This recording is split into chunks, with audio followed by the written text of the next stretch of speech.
Hello नमस्ते सम्पूर्ण दर्शक तथा श्रोतावृन्द युट्युब च्यानल गोर्खा लाइसेन्समा हार्दिक स्वागत छ र यो छैटौँ एपिसोड हो अर्थात् छैटौँ सेसन भनौँ एससिएसले जारी गरेको नयाँ आप्रवासीहरूलाई निर्देशिका विषयमा हामी चर्चा परिचर्चा गर्दैछौँ र आशा छ योभन्दा अगाडिका भिडियोहरू तपाईँहरूको निम्ति एकदम युजफुल छन् र आजको पनि हामी विभिन्न विषयमा चर्चा परिचर्चा गर्नेछौँ र त्यसमा चाहिँ टेकिङ केयर अफ मनी टाइटलको विषयमा आज हामी कुरा गर्नेछौँ। त्यसमा त पैसा कमाउनु मात्रै ठुलो कुरो भएन कि तपाईँले पैसाले कसरी सेफ राख्ने, तपाईँ क्रेडिट कार्डहरू कसरी मेन्टेन गर्नुको के फाइदाहरू हुन सक्छन् र ट्याक्सहरू तिर्नुपर्ने कुराहरू विषयमा आज हामी चर्चा गर्नेछौँ। पर्सनल फाइनेन्स अर्थात् गेटिङ एकाउन्ट, तपाईँसँग चाहिँ ब्याङ्क एकाउन्ट हुनुपर्छ। यस विषयमा धेरै चर्चा परिचर्चा गर्नु आवश्यक छैन किनभने नेपालमा तपाईँले ब्याङ्क एकाउन्ट त खोल्नु भएकै हुन्छ होइन। त्यस कारणले ब्याङ्क एकाउन्टमा तपाईँले पैसा सेभ गर्नु नै सबभन्दा मस्टली सेफ हुने ठाउँ चाहिँ ब्याङ्क एकाउन्ट नै हो भन्ने कुरा नै हुन्छ। त्यस कारण म एकदम यो कुरालाई छोटकरीमा जान्न चाहन्छु। टिप छ, there are stores that offer check cashing services and the overseas money wiring services which cost extra. Check to see if your bank credit union offers this services at lower cost होइन। अब यो र त्यहाँ चाहिँ स्टोर्सहरू हुन्छ अरे जसले चाहिँ चेक क्यासिङ सर्भिसहरूलाई चाहिँ अफर गर्छन् र होइन र वायरिङ सर्भिसको कुरा गरेको छ। अब जुन चाहिँ एक्स्ट्रा कस्ट लाग्न सक्छ त्यस कारणले कुन ब्याङ्कले चाहिँ तपाईँलाई सबभन्दा कम लोवर कस्टमा चाहिँ यो अफरलाई चाहिँ कममा चाहिँ गरिदिन्छ त्यो ब्याङ्कहरूको खोजी गर्नुहोस् भनेको छ। किपिङ्स यो मनी सेफ भनेको छ है।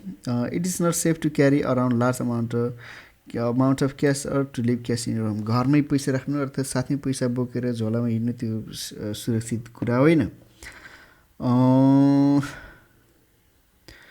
र it could be stolen or lost, हराउन सक्छ, चोरिन सक्छ, त्यो भन्नु परेन। If you put money in a bank or credit union that is a member of federal deposit insurance corporation or insured by the national credit union administration then your money is protected up to $2,50,000 चाहिँ त्यो ब्याङ्कमा राख्नु पाउने नै रहेछ है।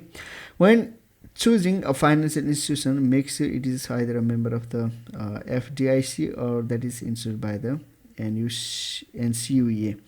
यो तपाईँ जुन ब्याङ्कमा खाता खोल्नुहुन्छ त्यो चाहिँ NCUA अर्थात् चाहिँ एफडिआईको चाहिँ एफडिआइसीको चाहिँ मेम्बर हो कि होइन त्यो कुरा चाहिँ इन्स्योर गर्नुपर्छ अरे। नेपालमा पनि खबरको ब्याङ्क भने जस्तै नेपाल राष्ट्र ब्याङ्कबाट इजाजत प्राप्त भने जस्तै यो एफडिआइसी अर्थात् NCUAबाट चाहिँ इजाजत प्राप्त गरेको ब्याङ्कहरू मात्रै तपाईँले चाहिँ खाता खोलेर पैसा राख्नु सही हुन्छ र त्यहाँ चाहिँ $2,50,000 चाहिँ तपाईँले त्यहाँ राख्न सक्नुहुने रहेछ। युजिङ यर एकाउन्ट अब पर्सनल चेकहरू युज गर्नुहुन्छ, एटिएम युज गर्नुहुन्छ, डेबिट कार्ड क्रेडिट कार्डको कुरा पनि आउँछ होइन। क्यासियर्स एन्ड सर्टिफाइड चेक्स भन्ने रहेछ, यो कुराहरू चाहिँ युज गर्न सक्नुहुन्छ। यो ठुलो विषय भएन, मैले यसलाई धेरै महत्त्व दिइनँ यसलाई। Manage account carefully so that you do not incur any overdraft fees and overdraft occurs when you do not have enough money in your account to cover payment or withdraw. Check with your financial institution to find out about your options and the fees. तपाईँको पैसामा minimum पैसा चाहिँ त्यहाँ deposit हुनुपर्छ, त्यहाँ एकाउन्टमा हुनुपर्छ भन्ने कुरा हो। त्यो कुरा पनि विचार गर्नु होला। क्रेडिट कार्डको कुराहरू, तपाईँले क्रेडिट कार्डलाई जति राम्रो मेन्टेन गर्नुहुन्छ त्यति नै तपाईँले कार किन्नलाई कुनै पनि कुरा खरिद गर्नलाई चाहिँ राम्रो हुन्छ। तपाईँको क्रेडिट कार्ड चाहिँ क्रेडिट कार्डबाट त्यहाँ कारोबार नगरी हुँदैन अमेरिकामा। क्रेडिट कार्ड तपाईँले चलाउनै पर्ने हुन्छ र तपाईँ क्रेडिट कार्डको पैसा टाइमली तपाईँले चाहिँ मेन्टेन गर्नुभएको छ भने तपाईँले चाहिँ कार किन्नलाई कुनै पनि काम गर्नलाई चाहिँ समस्या हुँदैन। तपाईँको क्रेडिट कार्ड राम्ररी मेन्टेन, यो अहिले बुझ्नु भएको छैन भने पनि पछि बुझ्नुहुन्छ। तपाईँ क्रेडिट कार्डलाई राम्रो कन्डिसनमा त्यसको स्टेटस राम्रो राख्नुहुन्छ भने तपाईँले धेरै ठाउँमा धेरै जस्टिफाई दिनु परेन। तर तपाईँको क्रेडिट कार्ड चाहिँ पैसा खर्च गर्ने पछि पैसा टाइममा नतिर्ने यस्तो लठीभद्रता बढ्दै गएको छ भने तपाईँमाथि धेरै प्रश्नहरू चाहिँ खडा हुन्छ। त्यस कारणले तपाईँको क्रेडिट कार्ड, नेपालमा त क्रेडिट कार्ड बहुत कम मान्छेले चलाउँछन् मेरो विचारमा, तर त्यहाँ चाहिँ अब प्रायः सबैले चलाउनै पर्ने हुन्छ।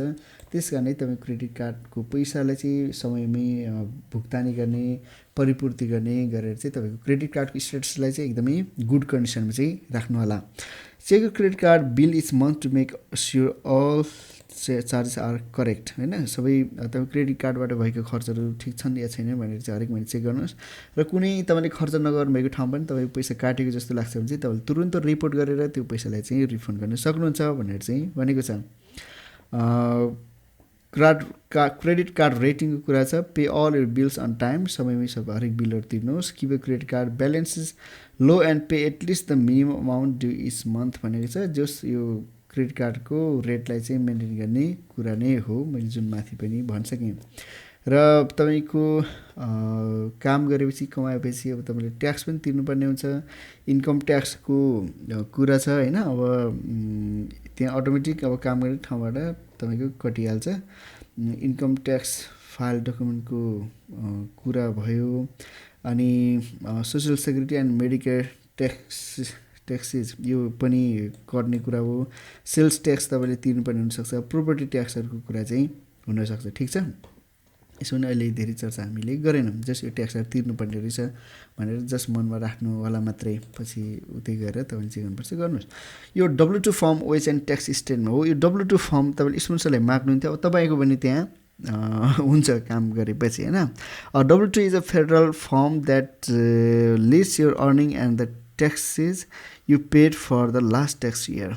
पछिल्लो वर्षमा चाहिँ तपाईँले चाहिँ कति कमाउनु हो र ट्याक्स कति तिर्नुभयो त्यो कुरा चाहिँ यो W2 फर्मले चाहिँ देखाउँदो रहेछ। Tax year is from January 1 to December 31। एउटा फिस्कल इयर भने चाहिँ जनवरी 1 देखि डिसेम्बर 31सम्म मानिँदो रहेछ। By law your employer must send you W2 form by January 31 each year. जनवरी 31सम्ममा चाहिँ त्यतिभित्रमा चाहिँ W2 फर्म चाहिँ तपाईँको इम्प्लोइमेन्टले चाहिँ तपाईँले चाहिँ दिनुपर्ने रहेछ। You will receive W2 form for each job you have. You must send a copy of your W2 form with your federal income tax to the IRS भनेको छ। If you live or work in a state that collects income tax, then you must send a copy of W2 with your state income tax. जस हरेक ठाउँमा यो tax तिर्ने ठाउँमा पनि तपाईँको W2 फर्म चाहिँ यो जरुरत रहेछ। त्यस कारणले अब यो कुरा मनमा राख्दै गर्नु होला। तपाईँले ट्याक्स चाहिँ किन तिर्नुपर्ने भन्ने कुरा चाहिँ अब यहाँ हेर्नुहोस्। ट्याक्स किन तिर्नुपर्ने भन्दाखेरि चाहिँ तपाईँ keeping our country safe and secure होइन। अमेरिकाको अब अमेरिकालाई चाहिँ सुरक्षामा राख्नलाई पैसा चाहिन्छ। हरेक देश चल्नलाई पैसा चाहिन्छ, ट्याक्सबाटै हो होइन। Curing and preventing disease through research, त्यहाँको रिसर्चको लागि चाहिँ त्यो पैसा खर्च हुने रहेछ जुन ट्याक्स तिर्नुहुन्छ। एजुकेटिङ चिल्ड्रेन एन्ड एडल्ट्स, त्यहाँको शिक्षामा खर्च हुने भयो। Building and maintaining our roads and highways होइन, कन्स्ट्रक्सनको कुराहरूमा, रोड कन्स्ट्रक्सनको कुरामा। Providing medical services for low income residents and the elderly, बुढापाकालाई या त बालबच्चाहरूको चाहिँ मेडिकल सर्भिसमा खर्च हुने रहेछ। Giving emergency help when natural disasters such as hurricane, floods, earthquakes its. प्राकृतिक प्रकोपबाट आएका विपदहरूलाई सम्बोधन गर्नलाई पनि त्यो पैसाहरू चाहिँ खर्च हुने रहेछ। त्यो कामको जिम्मा चाहिँ सरकारले लिन्छ, त्यस कारणले सरकारलाई चाहिँ ट्याक्स चाहिँ तिर्नै पर्यो। Protect your self and your money भनेको छ। अभोइड आइडेन्टिटी थेफ, चोरहरूबाट जोगिनुहोस् भन्ने कुरा छ। फिसिङ एन्ड अदर स्क्याम्स, कुनै पनि ठगीहरू गिरोहरूबाट तपाईँ चाहिँ जोगिनुहोस् भन्ने कुरा छ होइन। To avoid getting scam here are important things. अब ठगिनबाट जोगिनलाई if you get an email or pop up messages that ask for personal financial information, कुनै पनि इमेल त्यस्तोहरू पाउनुहुन्छ, त्यस्तोहरूले चाहिँ अनावश्यक जुन पपअप हुन्छ, अनावश्यक इमेलहरू जुन आउँछ त्यसलाई रिप्लाई गर्ने, क्लिक गर्ने काम नगर्नुहोस्। Do not give your account number र password over the phone unless you are making the call to a company you know is repeatable. एकदमै त्यो स्थापित संस्थाहरू होइन भने सहीसँग कसैलाई पनि तपाईँको एकाउन्ट नम्बर र पासवर्डको बारेमा चाहिँ तपाईँले नबताउनु होला।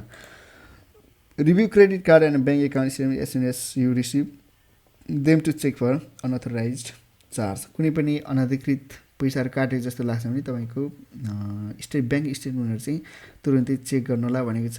If you have computer use antivirus and anti spyware software as well as a firewall update them regularly होइन। कम्प्युटरमा पनि जुन चलाउनुहुन्छ त्यो कुराहरू चाहिँ मेन्टेन गर्नुहोस्, एन्टिभाइरसहरू राख्नुहोस् भनेको छ। Be careful when opening attachment or downloading files from emails, कुनै इमेलबाट फाइलहरू डाउनलोड गर्दाखेरि चाहिँ एकदमै होसियार हुनुहोस् पनि भनेको छ है। अनि if you suspect an email or website is fraudulent report this information to the real bank company or government agency. तपाईँ कम्प्लेन गर्नुहोस् भनेको छ। अब यति साह्रो नहोला, तर पनि त्यस्तो तपाईँलाई चाहिँ कोही नै यो साइटबाट मलाई ठग्न खोजियो भन्नेहरू लाग्छ भने त्यो साइटहरूको बारेमा चाहिँ कम्प्लेन गर्न तपाईँ सक्नुहुन्छ। If you believe you have been scam you can file a complain through the FTC's website at यो ठाउँमा चाहिँ कम्प्लेन गर्न सक्नुहुन्छ अरे, एफटिसी कम्प्लेन्ट assistant.gov मा है त। र अबको नेक्स्ट पार्ट छ understanding education and health care भन्ने छ। एजुकेसन इन युनाइटेड स्टेट्स, यो पनि म एकदमै संक्षेपमा जान्छु। तपाईँको बालबच्चालाई चाहिँ त्यहाँको कुनै पनि स्कुलमा एजुकेसनमा चाहिँ इनरोल गर्नै पर्ने हुन्छ र एउटा महत्त्वपूर्ण कुरा हुनसक्छ सबैको निम्ति त्यहाँको स्कुल लेभलहरू चाहिँ कसरी राखिँदो रहेछ भन्दाखेरि चाहिँ how the typical US school is organise. Primary school अर्थात् इलिमेन्टरी स्कुल भनिँदो रहेछ, किन्डर गार्डन्स लाई अर्थात् चाहिँ 1 देखि 5 या त 6 क्लाससम्मको चाहिँलाई चाहिँ यो चाहिँ 5 देखि 11 वर्षका नानीहरू त्यहाँ पढ्छन्। अर्को चाहिँ जुनियर अर मिडल स्कुल भनिँदो रहेछ, ग्रेड 6 देखि 8 सम्म हुनसक्छ, अर्थात् चाहिँ 6 to 9 सम्म पनि हुनसक्छ, जो 6 देखि 9 सम्म भनौँ होइन, 7 to 8 अर 7 to 9। यो चाहिँ 11 to 14 11 देखि 14 वर्षका बच्चाहरू चाहिँ यसमा चाहिँ पढ्छन्। सेकेन्डरी अर हाई स्कुल भन्दो रहेछ, यो चाहिँ 9 to 12 +2 सरहकोलाई चाहिँ सेकेन्डरी अर हाई स्कुल भन्दो रहेछ। यो चाहिँ 14 to 18 इयर्सका मान्छेहरू अर्थात् बढीमा चाहिँ 21 सम्मका एजका चाहिँ अब मान्छेहरू चाहिँ यहाँ चाहिँ इन्भल्भ हुन्छन्। अर्को चाहिँ post secondary or higher education public and यो चाहिँ ग्रेड चाहिँ public and private community colleges 2 year 4 year college universities trade schools हुँदो रहेछ। All eligible adults may attend, जो चाहिँ यसको लागि योग्य हुन्छन् भनौँ मतलब हाई स्कुल अर्थात् सेकेन्डरी लेभल चाहिँ पार गरेकाहरू उनीहरूले चाहिँ यो 4 वर्षे अर्थात् त्यहाँ अब नेपालको चाहिँ ब्याचलर मास्टर भनौँ त्यसमा चाहिँ उनीहरू चाहिँ सहभागी हुन पाउने रहेछन्। र अब यो कुराहरू अहिले म स्किप गर्छु, पछि म तपाईँसँग यो डकुमेन्ट अवश्य पनि सेयर गर्नेछु, अर्थात् तपाईँ ट्युटोरियलसँगै यो अवश्य पनि डाउनलोड गर्न सक्नुहुन्छ तपाईँको आफ्नो ट्युटोरियल सँगसँगै, त्यसमा त्यहाँ तपाईँ हेर्न सक्नुहुन्छ। हाउ टु स्टप बुलिङ, तपाईँमाथि दुर्व्यवहारको कुराहरू रहेछ। अनि हायर एजुकेसनको बारेमा यहाँ रहेछ, सर्टिफिकेट लेभल डिग्रीको टाइप चाहिँ सर्टिफिकेट लेभलमा चाहिँ यो कम्युनिटी कलेज अर्थात् ट्रेड स्कुल भन्दो रहेछ, यो चाहिँ 6 months to 2 years चाहिँ यसमा हुने रहेछ। अर्को चाहिँ एसोसिएट्स भनेर कम्युनिटी कलेज अर्थात् यो 2 yearsको हुने रहेछ। अर्को चाहिँ ब्याचलर्स भनेर 4 year कलेज अर युनिभर्सिटी। अर्को मास्टर्स युनिभर्सिटी 2 yearsको, डक्टरेट युनिभर्सिटी 2 to 8 years, बाफ्रे। प्रोफेसनल चाहिँ स्पेसलाइज स्कुल 2 to 5 years लाग्ने रहेछ। यो चाहिँ अब हायर एजुकेसनको कुरा भयो, ठिक छ। यो एउटा बेसिक इन्फर्मेसन। एडल्ट एजुकेसनको कुराहरू छ, इङ्ग्लिस सिक्नुपर्ने कुराहरू छ, हेल्थ केयरको कुराहरू रहेछ। अहिले म यो कुराहरू बताउन चाहन्न किन तपाईँ पहिला अमेरिका पुग्न पनि जरुरी हुन्छ, सबै त्यहाँ पुगेर बुझ्दा पनि हुन्छ यी कुराहरू। त्यस कारणले म यो सबै कुरालाई स्किप गर्छु, पछि तपाईँ आफै स्व अध्ययन गर्नुहोस्। Keeping your home and family safe भनेको छ। र अर्को पार्ट छ keeping your home and family safe, आफ्नो घरलाई र परिवारलाई चाहिँ सुरक्षित राख्नुपर्ने विषयमा यो बी प्रिपेयर्ड भनेको छ तयारी अवस्थामा रहनुहोस् रे होइन। तपाईँको अपार्टमेन्टमा घरमा चाहिँ तयारी अवस्थामा तपाईँ सधैँ बस्नुपर्छ, किनभने कुनै अब विपद जोखिम पर्दाखेरि तपाईँ तयारी अवस्थामा बस्नुपर्ने हुन्छ। तपाईँको ढोकाहरू चाहिँ लक गरेको हुन्छ। अब यो कुरा खासै बताउनु पर्दैन जहाँसम्म लाग्छ मलाई, तर यो स्मोक अलार्म्सहरू भयो होइन, यस्तो कुरा चाहिँ तपाईँ घरमा छ कि छैन त्यो कुरा चाहिँ याद गर्नुहोस्।